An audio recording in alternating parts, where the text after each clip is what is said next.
दोस्तों, आपने आज तक ना जाने कितने सारे इनक्रेडिबल आर्कियोलॉजिकल डिस्कवरीज के बारे में सुना होगा और हो सकता है कि कुछ को देखा भी हो, लेकिन आज के इस वीडियो में हम आपको दुनिया भर में की गई कुछ ऐसी इनक्रेडिबल डिस्कवरीज के बारे में बताने वाले हैं जिसके बारे में आज से पहले ना तो कभी आपने सुना होगा और ना ही देखा होगा।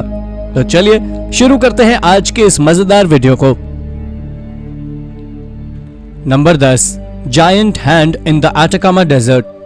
दोस्तों, ये मिस्टीरियस हैंड चिली के उसी अटाकामा डेजर्ट में है जिसे दुनिया के सबसे सूखे और गर्म डेजर्ट में से एक माना जाता है। दरअसल ये एक विशाल हाथ का स्कल्पचर है जो जमीन से निकलकर आसमान की ओर जाता है। इस स्ट्रक्चर को चिलियन स्कल्पचर मारियो इज़ाराज़ाबल के द्वारा बनाया गया था। इसे बनाने में आयरन के कंक्रीट का इस्तेमाल किया गया था ताकि ये गर्मी में भी खड़ा रहे, क्योंकि यह स्कल्पचर करीब 11 मीटर ऊंचा है। मारियो से जब इस जायंट हैंड के बारे में पूछा गया तो उन्होंने बताया कि ये जायंट हैंड लोनलीनेस और पेन को सिंबलाइज करता है। इसके साथ ही इसकी हर 6 महीने में सफाई भी की जाती है। लेकिन अगर देखा जाए तो ये वाकई बहुत बड़ी बात है कि बीच रेगिस्तान में इतने बड़े हाथ के स्ट्रक्चर को आयरन कंक्रीट से बनाया गया हो। नंबर 9, द ओल्डेस्ट रग इन द वर्ल्ड। रग कुछ और नहीं बल्कि हमारे घर में यूज होने वाले कारपेट्स हैं। आपने कई सारे महंगे महंगे कारपेट्स को भी देखा होगा, पर अब आप जरा इस कारपेट को देखिए। यह दुनिया के सबसे पुराने कारपेट्स में से एक है जिसे आर्मीनिया के लोगों के द्वारा बनाया गया था। यह कारपेट 5th सेंचुरी बीसी से लेकर 3rd सेंचुरी बीसी के बीच का है, जिसे आज दुनिया का सबसे पुराना सर्वाइविंग कारपेट माना जाता है, जिसे आज पज़ुरिक रग नाम से भी जाना जाता है। आपको बता दें कि इसकी खोज साइबेरिया में फ्रोजन टूम्ब से की गई थी और आज इसे सेंट पीटर्सबर्ग हर्मिटेज म्यूजियम में रखा गया है। ये कोई साधारण रग नहीं था, बल्कि आप जानकर चौंक जाने वाले हैं कि इस कारपेट के किनारे किनारे जानवरों के चित्र बने हुए थे। इसके साथ ये कारपेट 2 से 3 तरह के रंगों से कलर भी किया गया था। Number 8, giant mammoth leg. यह खोज साल 2021 की है, जिसे डिमेटर और हेनरी सैडलर नाम के 2 आदमियों के द्वारा अंजाम दिया गया था। दरअसल जब ये डाइवर्स फ्लोरिडा में स्कूबा ट्रिप पर थे और सारसोटा से 55 मील की दूरी पर जब ये नदी में डाइविंग कर रहे थे, तब उन्हें वहां से एक 4 फीट लंबा और 50 पाउंड भारी एक बोन मिला था। शुरुआत में इन्हें इस बात का जरा भी अंदाजा नहीं था कि ये एक फेम्योर बोन है, पर जब इसके ऊपर रिसर्च की गई तब उन्हें पता लगा कि ये एक फेम्योर बोन है, वो भी एक जायंट मैमथ की। दोस्तों, कुछ अन्य रिसर्च से आर्कियोलॉजिस्ट को यह भी पता लगा है कि वो मैमथ प्लेस्टियोसिन एरा का था। जब इसकी कार्बन डेटिंग की गई तो ये बात सामने निकल कर आई कि ये मैमथ बोन 2.6 मिलियन ईयर्स पुरानी है और उस समय ये एरिया कैनेडियन मैमथ के द्वारा रहने के लिए उपयोग किया जाता था। ये मैमथ 13 फीट तक बड़े और वजन में करीब 10 टन से भी ज्यादा बड़े होते थे। इसके साथ ही उन्हें वहां से सेबर टूथ टाइगर के दांत और कई मिलियन साल पहले गायब हुई शार्क के फॉसिल्स भी मिले थे। Number 7, a giant fossilised armadillo. दोस्तों, यह खोज एक अर्जेंटीनियन फार्मर जुआन डे डिसॉट के द्वारा की गई थी। दरअसल जब जुआन पास की फील्ड में अपनी गाय को चरा रहा था, तब उसने एक बहुत बड़े आर्माडिलो के फॉसिल्स की खोज की थी।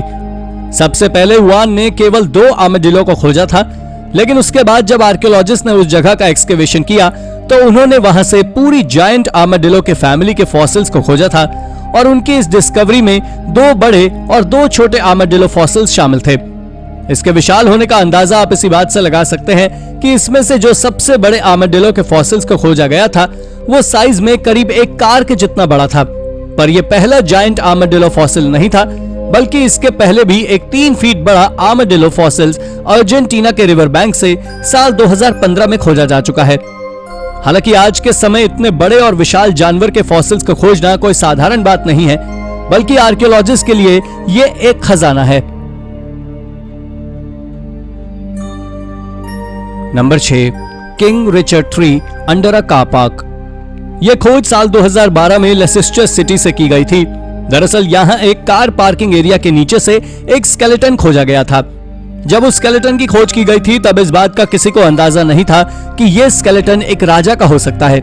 लेकिन जब रिसर्चर्स ने radio carbon dating, DNA test, bone analysis और रेडियोलॉजिकल एविडेंस की जांच की तो उन्हें पता लगा कि यह स्केलेटन किंग रिचर्ड III का है, जिनकी मौत साल 1485 में बॉसवर्थ के युद्ध के दौरान हुई थी। उनके स्केलेटन पर कुल 11 इंजरीज, 9 वुंड और स्कल 2 जगह से चटका हुआ था। ये डिस्कवरी वाकई बहुत बड़ी खोज थी। Number 5, Buzludzha monument.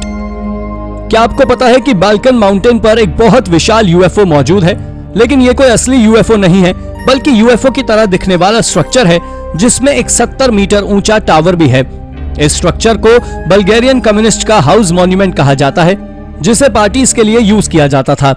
आपको बता दें कि इस स्ट्रक्चर को बनाने के लिए दूसरी जगह डिसाइड की गई थी, लेकिन कुछ कारणों के चलते इस बज़लत्ज़ह में ही बनाना पड़ गया। दोस्तों, इसे 1981 से लेकर 1989 तक पार्टीज के लिए उपयोग में लिया गया और उसके बाद ठीक तरह से इसकी मेंटेनेंस ना होने के कारण ये आज खंडर हो गया है, जिसमें ग्राफिटी आर्ट देखने को मिलती है। Number 4, the rare rock. दोस्तों, ये तो आप सभी जानते हैं कि जब हम इंसान वॉमिटिंग करते हैं तो क्या बाहर आता है, लेकिन क्या आपने सोचा है कि जब एक व्हेल उल्टी करती है तो क्या बाहर आता है? अगर नहीं तो चलिए हम आपको बताते हैं। दरअसल ये बात कुछ सालों पहले की है, जब मिस्टर ली नाम के आदमी ने ऑर्किड आइलैंड के नॉर्दर्न कोस्ट से एक बहुत विशाल पत्थर को खोजा था, जो देखने में काफी ज्यादा वियर्ड था। आपको बता दें कि उस पत्थर से एक अजीब तरह की मीठी स्मेल आ रही थी और ये पत्थर कम और एक एम्बरग्रिस ज्यादा था। जिन्हें नहीं पता उन्हें बता दें कि एम्बरग्रिस एक सॉलिड वैक्सी सब्सटेंस होता है। जब रिसर्चर्स ने इसकी जांच की तो पता लगा कि ये वैक्सी सब्सटेंस व्हेल के स्पर्म के कारण उसके डाइजेस्टिव सिस्टम में प्रोड्यूस होता है, जो करीब $5000 पर किलोग्राम के हिसाब से बिकता है, और उस आदमी को मिला वो स्टोन करीब 4 किलो का था। Number 3, moon meteoroid. ये बात साइंटिस्ट पिछली कई सदियों से पता करने में लगे हुए हैं कि क्या चांद पर पानी मौजूद है या नहीं। इसके बारे में कई सारे एविडेंस देखने को मिलते हैं, लेकिन कोई भी एविडेंस इतना सक्षम नहीं है कि इसको सच प्रूव कर सके। लेकिन हाल ही में आर्कियोलॉजिस्ट ने नॉर्थ वेस्टर्न अफ्रीकन डेजर्ट में एक मेटेरॉइड खोजा गया था। आपकी जानकारी के लिए बता दूं कि ये मेटेरॉइड कोई साधारण मेटेरॉइड नहीं था, बल्कि मून पर लिक्विड वाटर के होने का पुख्ता सबूत था। दरअसल ऐसा इसलिए क्योंकि यह पत्थर केवल और केवल पानी के तेज बहाव के कारण बनने वाला पत्थर था। जब रिसर्चर्स ने इस पत्थर के अंदर की जांच की तो पता लगा कि इसके अंदर मोगेनाइट यानी कि सिलिकॉन डाइऑक्साइड क्रिस्टल मौजूद था, और यह एक बहुत बड़ी खोज है। Number 2, Katskhi pillar monastery. ये कैट्स्की पिलर मोनेस्ट्री जॉर्जिया के कैपिटल ट्बिलिसी से 200 किलोमीटर की दूरी पर स्थित है, जो कि दुनिया की सबसे अच्छी तरह से आइसोलेटेड चर्चेज में से एक है, जिसे 6th से 8th सेंचुरी के बीच बनाया गया था। ये एक नेचुरल मोनोलिथ के ऊपर बनी हुई है और ये मोनोलिथ करीब 130 फीट ऊंचा है। इसके साथ ही जो इस चर्च की सबसे खास बात है वो ये कि इस चर्च तक जाने के लिए आपको कोई बनी हुई सीढ़ियां नहीं मिलती, बल्कि आपको 130 फीट की ऊंचाई से झूल रही सीढ़ियों के सहारे वहां जाना पड़ता है, जिसके चलते इसे बेहद गजब माना जाता है। Number 1, the Christ statue.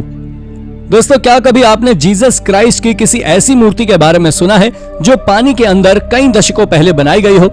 अगर नहीं तो आपको जानकर हैरानी होगी कि पानी में काफी ज्यादा गहराई पर एक जीसस क्राइस्ट की मूर्ति बनी हुई है, और इस मूर्ति को क्राइस्ट ऑफ एबिस के नाम से भी जाना जाता है। सैन फ्रांसिस्को में पानी के नीचे बनी ये मूर्ति स्कल्पचर गाइडो के द्वारा बनाई गई थी, और इसे साल 1954 में मेडिटेरेनियन सी की गहराई में रखा गया था। वैसे ये कोई इकलौता जीसस क्राइस्ट का स्टैचू नहीं है जो पानी के अंदर बना हो, बल्कि इसकी कई सारी कॉपी या कहें डुप्लीकेट दुनिया के अलग अलग हिस्सों में मौजूद है, जिससे आप इसके फेमस होने का अंदाजा स्वयं लगा सकते हैं।